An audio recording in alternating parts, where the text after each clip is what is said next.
Que diriez-vous si je vous disais que la nation moderne de l'Iran joue un rôle essentiel dans le grand récit biblique de prophéties et des événements mondiaux? Souvent, lorsque nous pensons à la Bible, nous nous concentrons sur des lieux comme Israël, l'Égypte ou Babylone. Mais que diriez-vous si je vous disais que la Perse, l'ancien nom de l'Iran, n'était pas seulement un empire parmi d'autres, mais une nation spécifiquement nommée dans la prophétie biblique pour façonner le destin du peuple choisi de Dieu? Dans cette vidéo, nous allons explorer les origines bibliques de l'Iran, son rôle central dans l'accomplissement des prophéties et même son implication future dans les temps de la fin. Vous êtes sur le point de découvrir à quel point l'Iran est profondément ancré dans la trame de la Bible, de l'histoire ancienne aux prophéties futures. Restez avec nous, car cette connaissance pourrait changer votre compréhension de la Bible et du monde d'aujourd'hui. Les origines bibliques de l'Iran, bien plus qu'un empire. Pour comprendre véritablement l'importance de l'Iran dans la Bible, il nous faut remonter bien loin, aux racines même de la civilisation, juste après le grand déluge. Lorsque les eaux se sont retirées et que la famille de Noé a repeuplé la terre, ses trois fils, Sem, Cham et Japheth, sont devenus les ancêtres de toutes les nations. La Bible, dans le chapitre 10 de la Genèse, décrit les généalogies de ses fils, révélant comment les nations du monde ont pris naissance à partir d'eux. Bien que la lignée de Sem soit souvent soulignée en raison de sa connexion avec Israël, la lignée de Japheth occupe une place tout aussi importante dans l'histoire biblique. Dans ce contexte, les racines anciennes de l'Iran deviennent cruciales. Japheth eut un fils nommé Madaï, qui est considéré comme l'ancêtre des Mèdes, un peuple ancien qui s'unira plus tard aux Perses. Ces deux groupes, les Mèdes et les Perses, se sont unis pour former l'un des empires les plus puissants de l'histoire, l'empire Mède-Perse. Cet empire, qui s'étendait sur les régions qui incluent l'Iran moderne, a joué un rôle crucial dans le récit biblique. La Perse n'était pas simplement un décor pour l'histoire d'Israël, elle était impliquée de manière intime dans le plan de Dieu pour son peuple choisi. D'un point de vue biblique, l'inclusion des descendants de Madaï place l'Iran, ou la Perse, au cœur de l'histoire de Dieu depuis le commencement. Ce lien généalogique n'est pas un simple fait obscur. Il nous montre que le peuple iranien participe à l'histoire biblique qui se déploie dès la fondation de l'humanité post-déluge. Cela nous rappelle que la Bible ne se concentre pas uniquement sur Israël, mais relie le destin de nombreuses nations, y compris la Perse, comme des instruments dans le plan global de Dieu. La Perse, par conséquent, se présente comme un fil essentiel dans la tapisserie complexe de la prophétie et de l'histoire biblique, avec l'Iran qui porte cet héritage jusqu'à aujourd'hui. Cyrus le Grand, un roi païen choisi par Dieu. Mais peut-être le moment le plus étonnant de l'histoire biblique impliquant l'Iran survient avec l'ascension de Cyrus le Grand, fondateur de l'empire achéménide, qui deviendra plus tard connu sous le nom de Perse. L'histoire de Cyrus est tout simplement miraculeuse. L'empire babylonien avait détruit Jérusalem et emmené le peuple juif en exil. Pendant 70 ans, ils vécurent en captivité, comme cela avait été prophétisé par Jérémie, Jérémie 25, 1, mais en 539 avant Jésus-Christ. Jour après jour, tout changea. Cyrus le Grand, un roi perse, conquit Babylone. Ce qui rend cet événement encore plus incroyable, c'est que sa venue avait été prophétisée plus d'un siècle auparavant par Ésaïe, qui le nomme explicitement dans Ésaïe 44, 28 et Ésaïe 45, 1. Il s'agissait d'un roi qui ne connaissait pas Dieu, un roi en dehors de l'alliance avec Israël, et pourtant Dieu l'appelle son berger et son oint, des titres normalement réservés au roi d'Israël. Cyrus décréta que le peuple juif pouvait retourner à Jérusalem et reconstruire le temple. Pensez-y un instant. Dieu a choisi un roi païen non seulement pour vaincre les ennemis d'Israël, mais aussi pour accomplir ses promesses envers son peuple. Le livre d'Esdras 1er 2 à 4 enregistre le décret où Cyrus reconnaît que Dieu lui-même lui a confié la tâche de reconstruire le temple.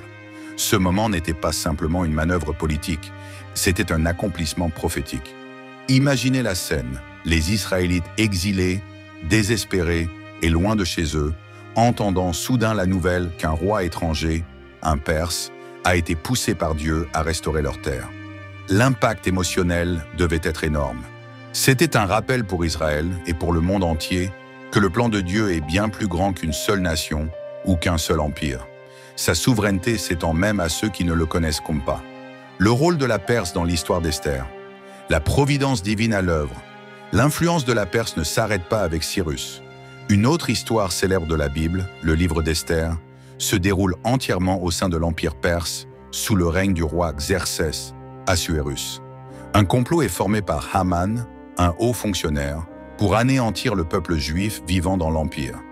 À ce moment-là, le peuple juif se retrouve une fois de plus au bord de la destruction.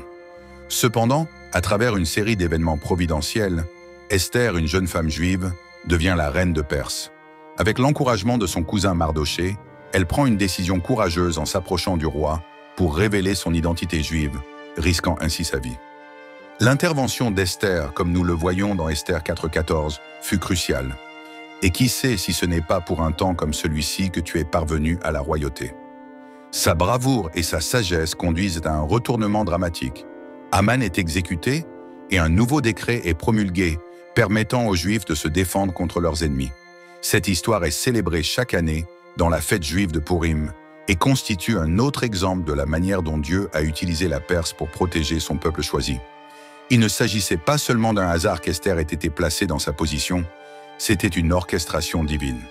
À travers la Perse, Dieu a de nouveau assuré la survie de son peuple, montrant que ses plans peuvent transcender les frontières et les empires politiques. Les prophéties de Daniel, la Perse et le calendrier divin. L'influence de la Perse s'étend au-delà des événements historiques jusqu'au domaine de la prophétie. Le livre de Daniel contient plusieurs visions qui esquissent l'ascension et la chute des empires mondiaux, y compris la Perse. Dans Daniel 2, le roi Nebuchadnezzar de Babylone rêve d'une grande statue, avec chaque partie faite de matériaux différents, symbolisant des empires successifs. La poitrine et les bras en argent représentent l'empire Mède-Perse, qui succédera à Babylone en tant que puissance mondiale dominante. Plus tard, dans Daniel 7, Daniel lui-même a une vision de 4 bêtes, chacune symbolisant un empire différent. La deuxième bête, un ours levé d'un côté, représente la double nature de l'empire Mède-Perse, montrant sa force et sa puissance militaire immense. Dans Daniel 8, un bélier avec 2 cornes, symbolisant les Mèdes et les Perses, charge dans toutes les directions, conquérant de vastes territoires. Cependant, la vision montre également un bouc avec une corne proéminente, la Grèce, qui finit par vaincre l'Empire perse, symbolisant l'ascension d'Alexandre le Grand. Ce que ces visions nous disent, c'est que l'ascension et la chute de la Perse n'étaient pas un accident de l'histoire. Elles faisaient partie d'un calendrier divinement ordonné. La domination de la Perse et même sa chute éventuelle étaient orchestrées par Dieu dans le cadre de son plan pour les nations. Les visions de Daniel soulignent le rôle central de la Perse, non seulement dans le passé, mais comme faisant partie d'une histoire divine plus large qui continue de se dérouler. L'Iran dans les temps de la fin, les prophéties d'Ézéchiel. L'importance de l'Iran dans la prophétie biblique ne s'arrête pas à son rôle ancien. En effet, de nombreux théologiens croient que l'Iran jouera un rôle crucial dans les temps de la fin. Le livre d'Ézéchiel, chapitres 38-39, fournit l'un des aperçus les plus clairs de ce rôle futur. Dans ces chapitres, Ézéchiel décrit une puissante coalition de nations qui se lèvera contre Israël dans une bataille culminante, connue sous le nom de guerre de Gog et Magog. Cette alliance inclura la Perse, l'Iran moderne, aux côtés d'autres nations, comme Gog de Magog, que les érudits associent souvent à des régions en Russie ou en Europe de l'Est. Ce conflit est décrit comme l'un des affrontements finaux entre les forces du mal et le peuple de Dieu, Israël. L'imagerie est intense, des armées convergeant sur la terre d'Israël, des nations alignées pour la guerre et une confrontation finale qui mettra la foi de beaucoup à l'épreuve. Bien que l'interprétation de Gog et Magog demeure débattue, ce qui est clair, c'est que la présence de la Perse dans cette coalition souligne son importance spirituelle et géopolitique continue dans le récit biblique, même des milliers d'années après la chute de son ancien empire. Le fait que la Perse, Iran, soit mentionnée dans une prophétie concernant les derniers jours suggère que son influence au Moyen-Orient persistera, même à mesure que les tensions modernes s'intensifient. En observant les luttes géopolitiques actuelles entre l'Iran et Israël, nous ne pouvons ignorer les parallèles entre les conflits d'aujourd'hui et la prophétie d'Ézéchiel. Cela nous amène à nous demander si nous ne sommes pas en train de voir les premiers stades d'un accomplissement de ces anciennes prédictions. En fin de compte, cette prophétie souligne un message plus vaste. Aucune nation, peu importe sa puissance ou son ancienneté, n'opère en dehors du plan divin de Dieu.